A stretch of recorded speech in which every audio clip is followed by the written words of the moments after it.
बेचारगी जब सर पे चढ़ जाती है, विक्टिम कार्ड खेलना जब आदत हो जाती है, तो निसंदेह ये हमें मूव करती है बेचारगी से आवारगी की तरफ।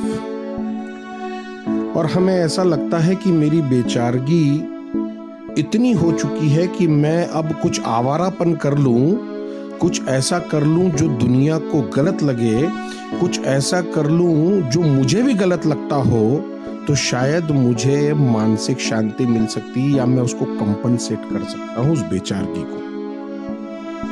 और यहीं पर आकर लोग हार जाते हैं। आप देखिए, कई लोग तो विक्टिम कार्ड खेलते खेलते नेता बन गए। कई लोग जिंदगी भर विक्टिम कार्ड ही खेल रहे हैं, मेरे साथ ये हो गया, मेरे साथ ये हो गया, मेरे साथ हो सकता है हुआ हो, लेकिन उसका होना, उसको स्वीकार लेना और उसको प्रदर्शित करना, ये तीनों अलग अलग चीजें हैं।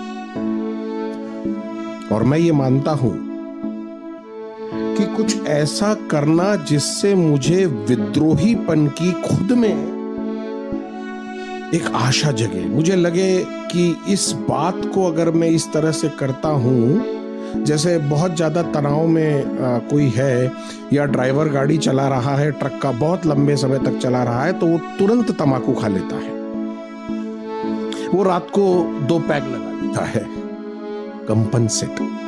यार इतना समय हो गया ड्राइव करते करते, अब मुझे इसकी जरूरत है, भले ही ये चीज अच्छी हो या बुरी, पर मेरी आवारगी मेरी बेचारगी का एडजस्टमेंट करने में लगी है।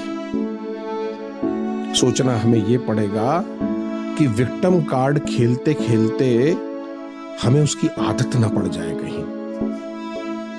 हमें ये बात ऐसे हमारे मन तक ना पहुंच जाए कि मेरे साथ जो हो रहा है गलत हो रहा है, और उस चक्कर में कुछ सही भी होता है तो सामने वाली की नीयत पे शक भी होता है और अपनी बेचारगी पे प्रबलता भी आती है।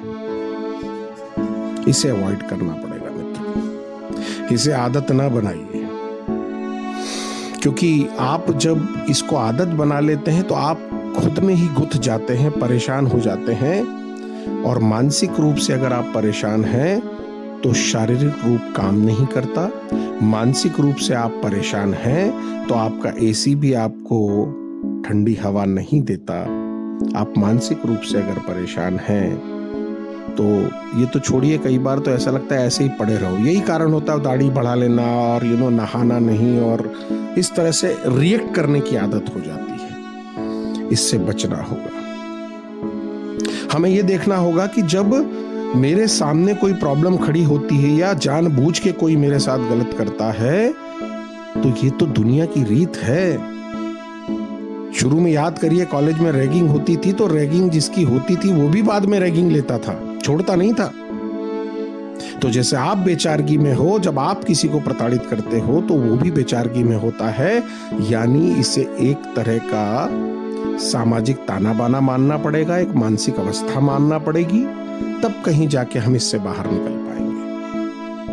और आदत भी बना लीजिए बेचारगी को, स्वभाव मत बनाइए, क्योंकि आदत बदली जा सकती है, स्वभाव बदला नहीं जा सकता। बचिए आवारगी से, क्योंकि बचना है।